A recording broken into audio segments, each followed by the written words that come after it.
로마서 11장 25절에서 36절입니다. 형제들아, 너희가 스스로 지혜 있다 하면서 이 신비를 너희가 모르기를 내가 원하지 아니하노니, 이 신비는 이방인의 충만한 수가 들어오기까지 이스라엘의 덜어는 우둔하게 된 것이라. 그리하여 온 이스라엘이 구원을 받으리라. 기록된 바 구원자가 시온에서 오사 야곱에게서 경건하지 아니한 것들을 돌이키시겠고, 내가 그들의 죄를 없이 할 때에 그들에게 이루어질 내 언약이 이것이라 함과 같으니라. 복음으로 하면 그들이 너희로 말미암아 원수된 자요, 택하심으로 하면 조상들로 말미암아 사랑을 입은 자라. 하나님의 은사와 부르심에는 후회하심이 없느니라. 너희가 전에는 하나님께 순종하지 아니하더니 이스라엘이 순종하지 아니함으로 이제 긍휼을 입었는지라. 이와 같이 이 사람들이 순종하지 아니하니 이는 너희에게 베푸시는 긍휼로 이제 그들도 긍휼을 얻게 하려 하심이라.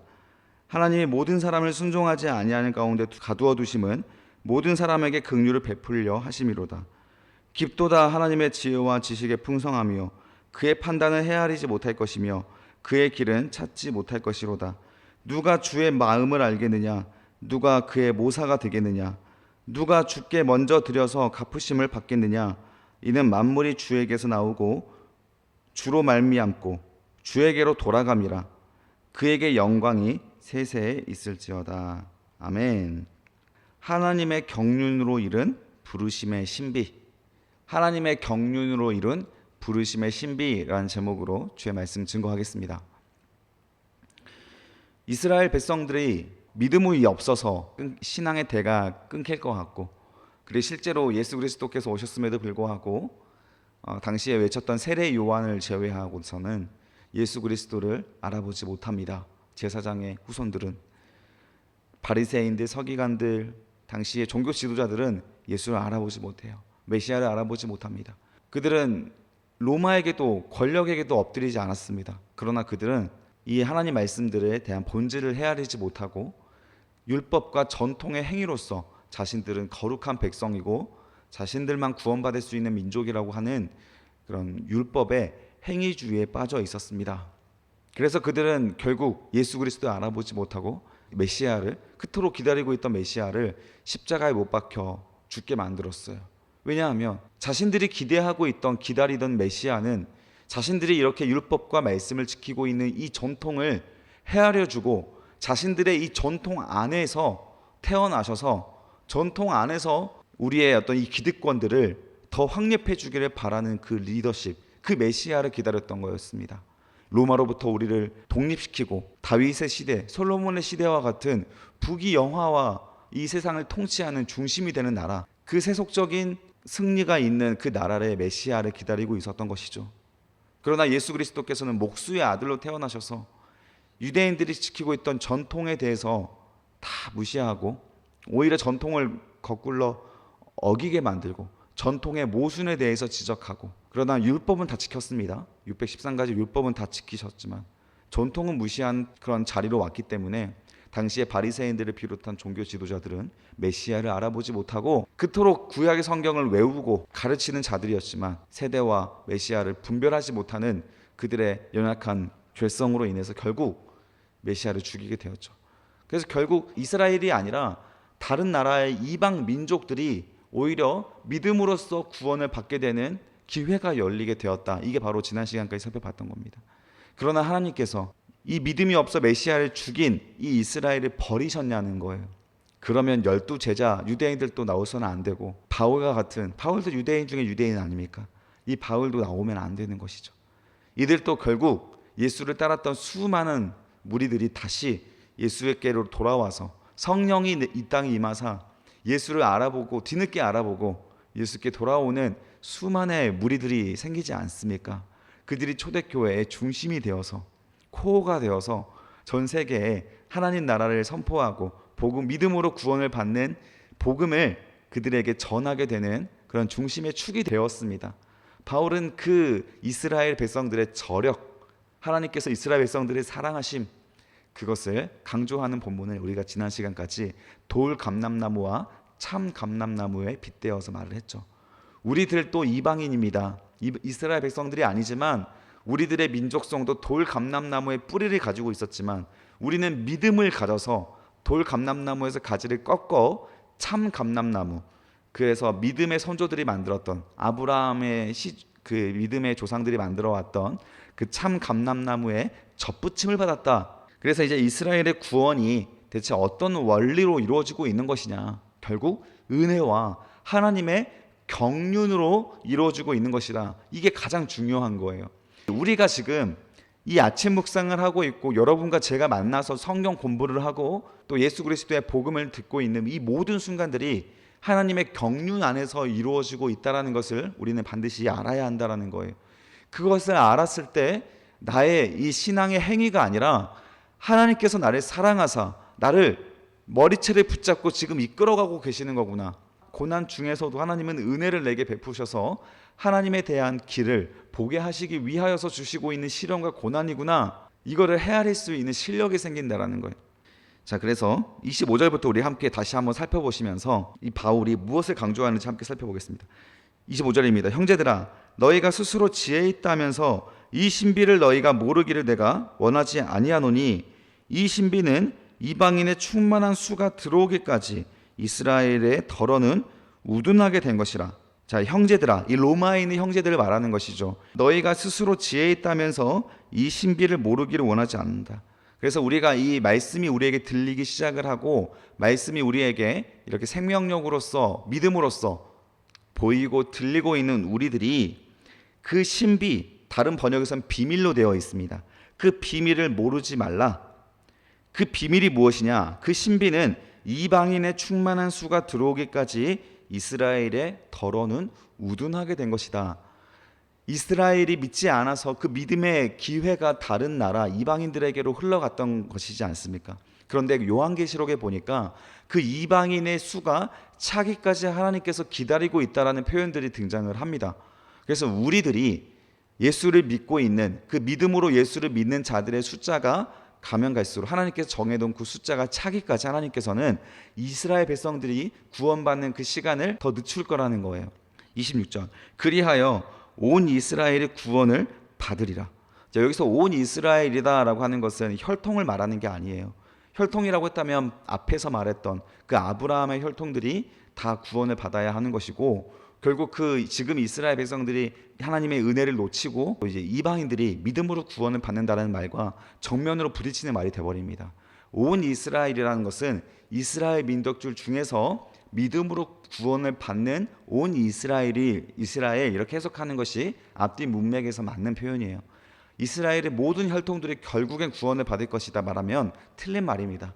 성경에는 이스라엘 백성들의 구원을 놓치고 그리고 구원을 잃어버린 채 이 생을 마감했던 많은 사람들을 소개를 하고 있고, 그들 중에서는 많은 거짓 선지자들도 있었고, 거짓 선지자들은 지옥에 가장 먼저 떨어지는 자들로서 성경에 소개가 되고 있습니다. 그래서 26절에 온 이스라엘이라고 하는 것은 다시 말씀드리지만 믿음을, 예수에 대한 믿음으로 그 은혜를 취하게 될 온 이스라엘을 말하는 거예요. 그 온 이스라엘이 구원을 받으리라. 26절, 구원자가 시온에서 오사 야곱에게서 경건하지 않은 것을 돌이키시겠고 내가 그들의 죄를 없이 할 때에 그들에게 이루어질 내 언약이 이것이라 함과 같으니라. 자, 그리하여 구원자가 시온에서 올 것인데 야곱에게서 경건하지 않은 것을 돌이키시겠다. 그래서 메시아가 시온 예루살렘으로 돌아오셔서 이스라엘 백성들 중에서 그 믿음으로 하나님 앞에 경건하지 않았던 그 불경건을 버리시고 이스라엘 백성들을 돌이키실 그때가 반드시 있다는 것. 그리고 내가 그들의 죄를 없이 할 때 그들에게 이루어질 내 언약이 이것이다. 이스라엘 백성들에게는, 다윗의 후손들에게는 영원한 왕권을 허락하셨습니다. 그래서 반드시 내가 너희들을 이끌어서 하나님께로 돌아오게 만들 거라는 약속을 주셨잖아요. 그 약속을 하나님께서 지키시고 이루실 것이다라는 거예요. 28절입니다. 복음으로 하면 그들이 너희로 말미암아 원수된 자여, 택하심으로 하면 조상들로 말미암아 사랑을 입은 자다. 복음, 예수 그리스도를 통하여 우리가 은혜로 구원을 받는다라고 하는 그 복음으로 말한다면 너희로 말미암아 원수가 된 자라는 표현이 사용이 될 거다. 왜냐하면 너희가 원수 되어서 이방인들이 구원을 받고 있는 지금 그 수가 차고 있기 때문에 지금 유대인들에게는 오히려 질투심을 자꾸 유발을 했잖아요. 이스라엘 백성들이 너희가 버려서 이방인들에게로 지금 구원의 잔이 옮겨져 있다. 그래서 너희가 이 메시아를 버리고 떠났기 때문에 이방인들에게 복음의 기회가 갔다라는 것으로, 복음으로 한다면 그런 복음의 메시지는 너희에게 원수가 되겠지만 택하심으로 말한다면, 이게 중요한 표현이에요. 택하심으로 한다면 조상들로 말미암아 사랑을 입은 자들이다. 이스라엘 백성들은 어떤 사람들입니까? 하나님께서 아브라함을 택하여서 그의 거룩한 민족을 이루고자 택하신 자들이었어요. 그리고 지금의 이 유대인들도, 이 바울이 말하고 있는 이 시기에 유대인들 중에서도 하나님의 그 택함을 받아서 하나님의 복음을 전하고자 하나님께서 들어 사용하시는 수많은 제자들을 택하신 그 자녀들이 있는 것인데, 그 자녀들로 말한다면 조상들로 말미암아 너희가 사랑을 입은 자들이라는 거예요. 그래서 이 지금은 하나님의 경륜을 설명하고 있는 중입니다.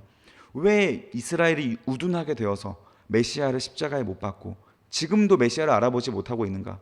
왜 그럼에도 불구하고 누구는 같은 유대인임에도 불구하고 같은 이스라엘 백성임에도 불구하고 왜 이렇게 예수를 따르는 그 믿음의 삶을 살아가고 있는가? 그것은 바로 복음 그리고 택하심에 대한 하나님의 경륜이다라는 것.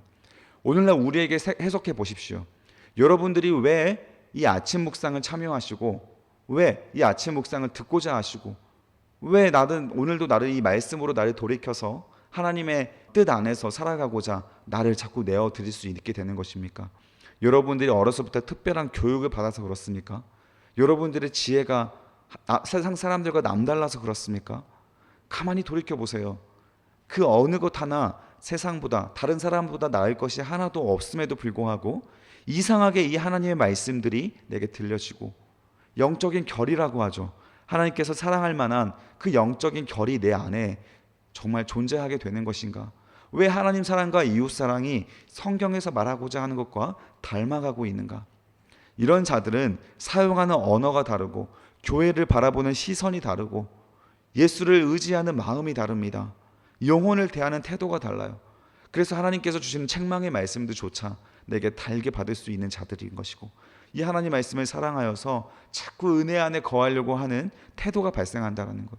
근데 그런 사람들이 남들보다 또 뛰어난 지혜가 있고 세상적으로 봤을 때 더 뛰어난 자들이었냐? 그게 아니었다라는 것이죠. 이게 바로 하나님의 경륜이고 은혜의 영역이다라는 것을 설명을 하는 겁니다. 그리고 나서 29절에 정말 중요한 말씀들을 우리에게 주신 거예요. 별표 쳐주세요. 하나님의 은사와 부르심에는 후회하심이 없느니라. 그래서 정말 나가 하나님께서 날 부르시는 게 맞나? 날 정말 하나님 사랑하시는 게 맞나? 나를 택하셔서 이 주님의 귀한 사역들을 하려고 하는 것이 맞나?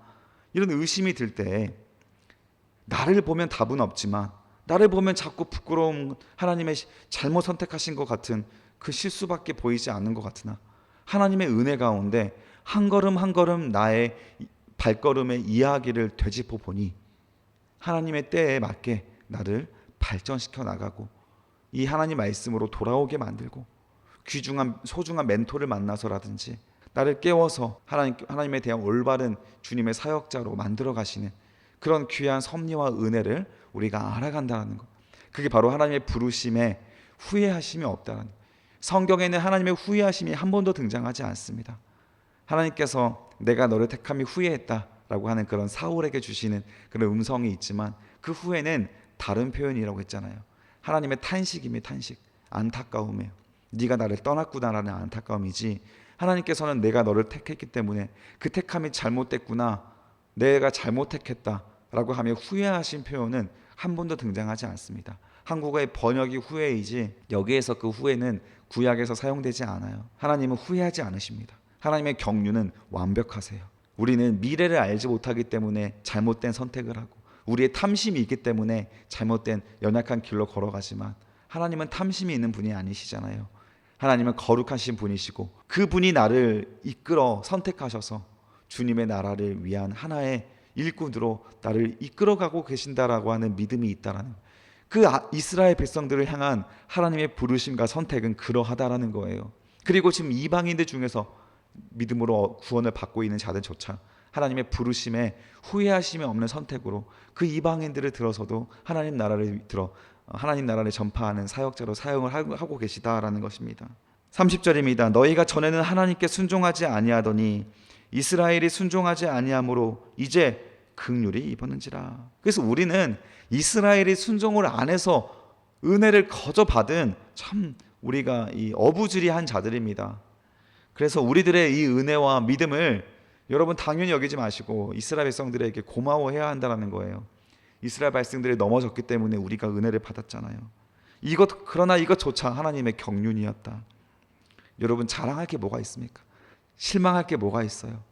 그렇죠? 절망할 것도 무엇입니까? 교만할 건 또 뭐예요? 하나님의 경륜 안에서 이루어지고 있는 우리는 그냥 그 은혜를 누려서 지금 이렇게 버티고 있는 것이지. 31절입니다.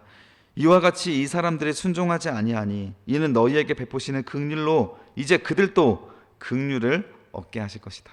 우리에게 하나님의 긍휼로서 믿음으로 구원을 받게 하였습니까?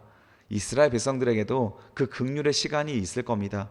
요한계시록에 보니까 유대인의 구원의 때가 있다고 했잖아요. 이 세상 나머지 다른 세상에서는 더 이상 구원을 받을 만한 사람이 없어요. 더 이상 전도도 안 되고 이제 더 이상 교회에도 이제 많이 사라지고 더 이상 이제 예수를 알고 믿고자 하는 자들이 없을 때 이방인에 대한 구원의 문이 닫게 됩니다. 그리고 그때 유대인들을 위한 구원의 때가 있다라고 했잖아요. 그때까지 하나님께서는 지금 우리에게 계속 복음의 문을 열어두고 계시는 것이죠. 땅끝까지 복음이 전하는 것, 모든 민족에게 복음이 전해질 때까지 하나님께서는 기다리고 계신다. 그리고 모든 민족에게 복음이 전해지면 예수 그리스도께서 다시 재림하실 것이다.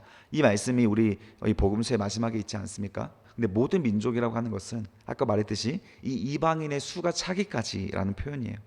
하나님께서 구원하시고자 하는 이방인들 중에서 예비된 자들이 있는 거예요. 여러분들도 저도 그 택하심에 들어가 있는 숫자가 되셔야 합니다. 이방인 중에 구원하고자 하는 하나님의 경륜이 있어요. 그 복음도 그래서 지금까지 계속 새롭게 전도하고 다음 세대에게 우리가 이 신앙의 유산을 물려주려고 하는 거예요. 이 32절 하나님이 모든 사람을 순종하지 아니하는 가운데 가두어 두심은 모든 사람에게 긍휼을 베풀려 하심이라. 여기에서 말하는 모든 사람 역시 하나님께 주신 그 은혜를 붙잡아 택하심을 받아서 은혜로 구원을 받고자 하시는 그 모든 사람을 말하는 겁니다. 이미 앞선 구절들에서 하나님께서는 모든 백성과 모든 사람을 위한 구원이 아니었다는 것을 계속 반복적으로 말하고 있잖아요. 그래서 여기에서도 보니까 만인 구원론 그게 아니구나. 이거를 우리가 이해해야 합니다. 모든 사람을 위해서 하나님께서 선택하고 그들을 구원하시고자 하시는 것은 아니시다. 하나님을 대적하는 자들도 있고 하나님의 구원에 들어가지 못하는 사람들의 그런 자들도 성경은 계속 언급을 하고 있습니다. 그러나 32절에서 강조하는 것은 결국 모든 자들이 하나님을 떠나는 가운데 그 하나님께서 택하신 자들을 세우시고 구별하고 계신다. 지금도 우리를 불러주고 계신다. 후회 없는 부르심을 하나님의 경륜 안에서 우리를 계속 찬스를 주시며 끌어가고 계신다. 이것을 우리에게 말씀하고 있는 겁니다. 33절 보십시오. 깊도다 하나님의 지혜와 지식의 풍성함이요 그의 판단은 헤아리지 못할 것이며 그의 길은 찾지 못할 것이로다. 얼마나 하나님의 이 경륜의 깊이가 깊습니까? 하나님은 우리가 바다와 같은 하나님이라고 말을 합니다. 우리가 하나님을 만나고 예수 그리스도를 통해서 신앙생활을 하는 것은 그냥 해변가에서 놀고 있는 정도의 바다라는 거예요. 그 바다만 보고 우리는 바다를 다 이해하지 못하지 않습니까? 심해에 내려가 보십시오. 사람의 손길이 닿지 않은 그런 신비가 온 바다 가운데 있습니까? 그것을 다 알아야 바다를 안다고 하는 거예요. 우리는 해변가에서 이 바다를 조금 맛보기만 하는 것이죠. 하나님의 경륜, 하나님의 그 은혜의 깊이는 우리가 다 헤아리지도 못합니다. 그래서 하나님의 그 깊이를, 하나님의 넓이를 바다와 같은 하나님, 하늘과 같은 하나님, 그 깊은 하나님과 넓은 하나님의 지혜와 지식에 풍성합니다. 여러분, 우리의 머리로 하나님을 다 헤아리려고 하지 마십시오. 그래서 우리가 머리로 이해가 돼야 난 믿어지겠다라고 말한다면 불가능합니다. 안 돼요, 여러분. 그냥 하나님께서 주신 이 성경 말씀만 아십시오. 이 정도면 충분하기 때문에 이만큼 주신 거예요. 이것을 알아야 하나님 말씀을 이해하고 그래서 더 신앙에 대한 유리한 마음들이 있기 때문에 우리의 마음을 탐심을 버리고 하나님을 붙잡는 것에 하나님께 주신 최소한의 그런 하나님의 선물이기 때문에 이 정도를 우리가 알면 되는 거예요. 하나님은 우리는 온전히 다 헤아리지 못합니다. 이 땅에서 일어나고 있는 악인들의 그런 평안함과 의인들의 박해는, 그리고 그런 어려움은 우리의 지혜로 다 헤아릴 수가 없는 거예요. 그의 판단은 헤아리지 못할 것이며 그의 길은 찾지 못할 길이다. 그래서 이 세상에 있던 우리의 어떤 지혜로도 우리는 하나님을 발견할 수 없기 때문에 하나님께서 이렇게 특별한 계시를 주셔서 하나님의 구원의 길을 우리에게 알려주신 것이죠. 34절입니다. 누가 주의 마음을 알았느냐? 누가 그의 모사가 되었느냐? 누가 주께 먼저 드려서 갚으심을 받겠느냐? 하나님께서 우리를 찾으시지도 않으셨는데, 하나님께서 우리에게 구원의 길을 열어주시지도 않았는데 먼저 하나님께 가가지고 하나님께 손을 든 사람은 없어요. 하나님이 허락하신 지혜가 있기 때문에 갑자기 설교가 들리기 시작하신 것이고, 갑자기 성경 말씀들이 내게 들어온 거예요. 그 은혜의 잔을, 그 경륜의 안에서 내가 마시고 있는 것이다라는 것이 다 간증에 녹아나지 않습니까? 처음부터 누가 여러분 하나님께 실망시켜 드리지 않고 하나님의 기뻐하신 뜻에 따라 예수처럼 살고 있습니까? 누가? 어느 한 사람이라도요. 아무도 없습니다. 36절입니다. 이는 만물이 주에게서 나오고 주로 말미암고 주에게로 돌아감이라. 그에게 영광이 세세에 있을지어다.